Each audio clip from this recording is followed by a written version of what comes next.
Hey, what's up guys? I had a crazy idea for a video. I'm gonna try to explain Amazon FBA in 60 seconds. Let's go.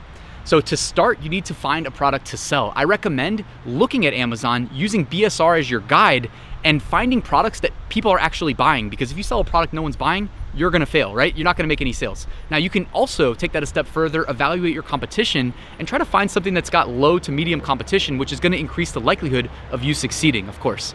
Next, not everybody teaches this. I hammer this in my FBA course. Validate the financials. You can actually, with a relatively high degree of certainty, figure out your profit expectations initially and down the road once you've scaled. So you definitely should do that because it's gonna help protect your investment. Speaking of investment, yes, it's FBA. You need to pay for the product up front. So you need to find a supplier that can manufacture what you're looking to sell.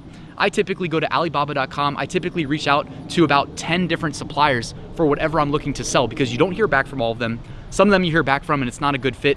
Others you hear back from and it might be a good fit, so then you order samples. I try to order like 3 to 4 different samples from 3 to 4 different suppliers, figure out a product that's high quality where I can make it work as far as the financials go.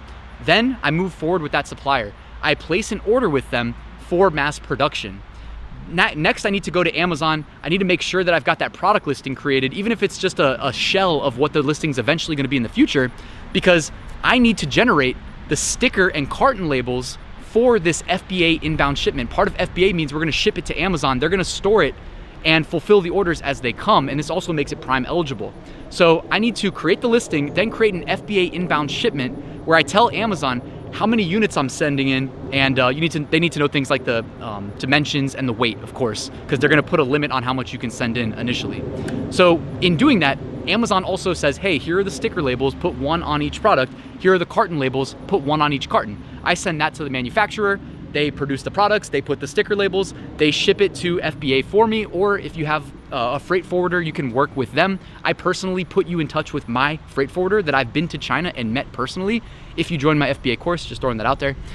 When the product gets to the FBA warehouse, you will be alerted that they have received it. Now, typically within a couple days, if it's during Christmas, it might be a week or 2, they will scan in all your products and they will be available for sale on Amazon. Next, I'd probably set up some ads, because especially when you launch a new product, you typically need to buy your way to the top of search results, which is another way of saying advertise.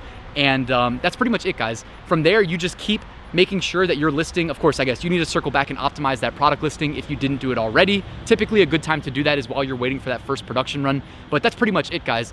As long as your listing is better than your competitors and you advertise and you constantly tweak and improve your ads, you're gonna continuously improve your organic rank. And before you know it, you're a successful Amazon FBA seller. Hope you guys enjoyed the video. If you did, make sure you like and subscribe, and I'll see you soon.